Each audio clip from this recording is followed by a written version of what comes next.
नमस्कार दोस्तों।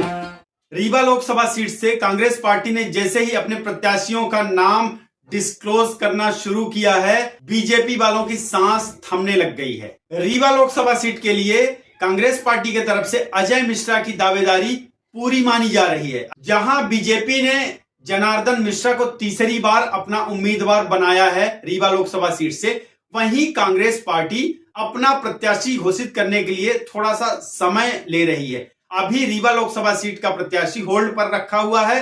काफी विचार विमर्श करने के बाद कांग्रेस पार्टी यहां से अपना प्रत्याशी घोषित करेगी। यहां 3-4 नामों पर कांग्रेस पार्टी विचार कर रही है।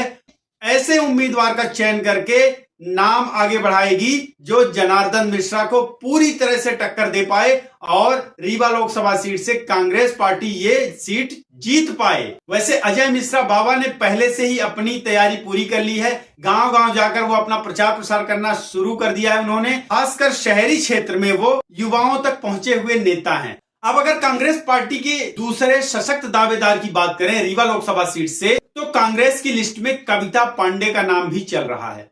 अगर कांग्रेस किसी महिला उम्मीदवार पर विचार करती है, कविता पांडे एक सशक्त कैंडिडेट होंगी कांग्रेस की तरफ से रीवा लोकसभा सीट के लिए। लेकिन वही कविता पांडे का कहना है कि उन्होंने सोचा ही नहीं है लोकसभा चुनाव लड़ने के लिए और ना ही उन्होंने कांग्रेस पार्टी से टिकट मांगा है। ही कांग्रेस पार्टी ओबीसी चेहरे की तलाश में भी जुटी है, जिसमें एक पूर्व सांसद देवराज पटेल और विद्यावती पटेल का नाम भी चल रहा है। अब आप ये देखिए, अगर कांग्रेस पार्टी ओबीसी चेहरा सामने लाती है तो यहां पर देवराज पटेल, वहीं अगर रीवा से महिला कैंडिडेट को आगे बढ़ाती है कांग्रेस पार्टी, प्रत्याशी बनाती है, तो यहां पर 3 नाम आगे चल रहे हैं। मुझे लगता है कहीं ना कहीं फाइनली कांग्रेस पार्टी यहां से महिला कैंडिडेट को आगे करके जनार्दन मिश्रा की जीत में रोड़े अटका देगी। वैसे बीजेपी का इन चेहरों में से किसी से कोई टेंशन नहीं है। बीजेपी इन चेहरों में से किसी से नहीं डर रही है।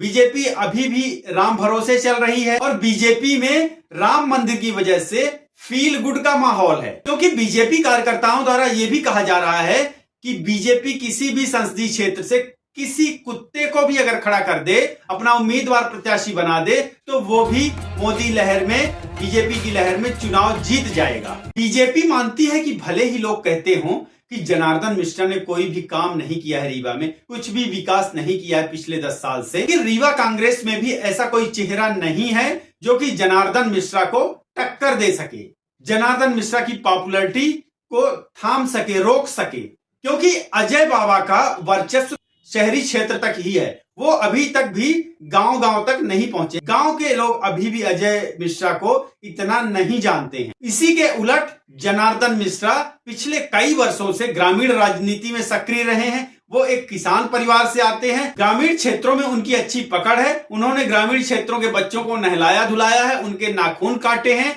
और अपने हाथों से स्कूल के टॉयलेट भी साफ किए हैं। सार्वजनिक शौचालयों को अपने हाथों से साफ किया है और यहां तक कि डिप्टी सीएम राजेंद्र द्वारा किए गए कार्यों को भी वो अपना कार्य बताकर लोगों को बता रहे हैं, जन जन तक ये संदेश पहुंचा रहे हैं और उसका क्रेडिट भी ले रहे हैं। इन्हीं सब बातों को लेके, इन्हीं सब चीजों को लेके अभी तक एमपी साहब बहुत खुश नजर आ रहे थे और बाकी रही सही कसर राम के ऊपर छोड़ रखा था। लेकिन कांग्रेस के चौथे दावेदार का नाम सुनकर बीजेपी की हलक में, जनार्दन मिश्रा की हलक में सांसें थम गई हैं और वो नाम है पूर्व विधायक नीलम अभय मिश्रा का, जो कि अभी प्रेजेंट के सिमरिया विधानसभा सीट के अभय मिश्रा विधायक हैं, उनकी पत्नी का नाम। ये सिमरिया विधानसभा रीवा जिले की एकमात्र ऐसी विधानसभा सीट है जहां से कांग्रेस पार्टी जीती है। अभय मिश्रा ने केपी त्रिपाठी को 600 के आसपास मतों से हराया है। एक तरह से ये कहें कि यह सीट उन्होंने छीना है। इन्हीं सब चीजों को लेकर बीजेपी वाले सहमे हुए, क्योंकि उन्हें ये सब वो दौर याद आता है जब विधानसभा का चुनाव हुआ था, तो किस तरीके से, किस स्टाइल से अभय मिश्रा ने चुनाव लड़ा था। अभय मिश्रा के चुनाव लड़ने का जो स्टाइल है ना, इन्हीं सब चीजों को देखकर बीजेपी डरी हुई है। अभय मिश्रा कब कौन सा चिट्ठा पत्रा निकाल दें जनार्दन मिश्रा का कुछ कहा नहीं जा सकता। विधानसभा चुनाव के दौरान सिमरिया विधानसभा सीट में योगी आदित्यनाथ, शिवराज सिंह चौहान, डिप्टी सीएम राजेंद्र शुक्ला, इन सब लोगों ने मिलकर जी जान लड़ा दी कि अभय मिश्रा को हराया जाएगा, लेकिन अभय मिश्रा को नहीं हरा पाए। इन्हीं सब चीजों को लेके बीजेपी परेशान है कि अगर कहीं नीलम अभय मिश्रा को कांग्रेस पार्टी उम्मीदवार बनाती है रीवा लोकसभा सीट से और वो उसी स्टाइल से अभय मिश्रा चुनाव लड़ते हैं, उनका जो प्रचार प्रसार करने का जो तरीका है, जो चुनाव लड़ने का तरीका है, तो फिर ये बीजेपी को ये सीट जीतना बहुत भारी पड़ जाएगा। और ये सब बातें बीजेपी को खूब परेशान कर रही हैं।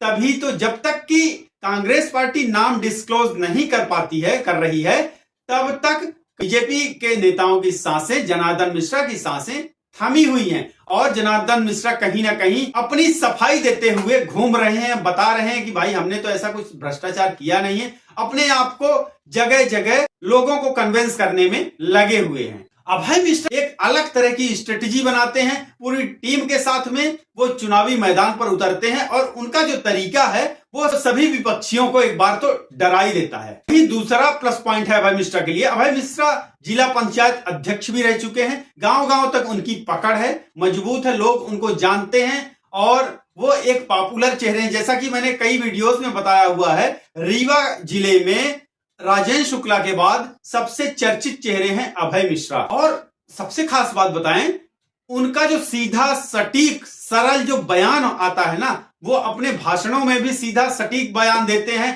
कोई उसमें घाल मेल या फिर कोई भूमिका नहीं बनाते हैं। ये चीजें लोगों को बहुत अट्रैक्ट करती हैं। इन्हीं सब चीजों की वजह से लोग उनको पसंद करते हैं। तो अब नीलम अभय मिश्रा के चुनाव मैदान पर आने पर जनार्दन मिश्रा राम भरोसे तो बैठ नहीं सकते हैं। उनको अब मैदान में उतरकर कांग्रेस के खिलाफ जी जान से लड़ना पड़ेगा और ये चुनाव अगर जीतना है तो उनको भी अपनी रणनीति बनानी पड़ेगी। रीवा लोकसभा सीट के बारे में आपके क्या विचार हैं, कमेंट बॉक्स पर कमेंट करिएगा। वीडियो को लाइक करें, शेयर करें, चैनल को सब्सक्राइब करें। अगर आप लोगों में से किसी को अपना विज्ञापन देना है तो आप इस नंबर पर कांटेक्ट कर सकते हैं, हमें मेल भी कर सकते हैं। बहुत बहुत धन्यवाद, नमस्कार।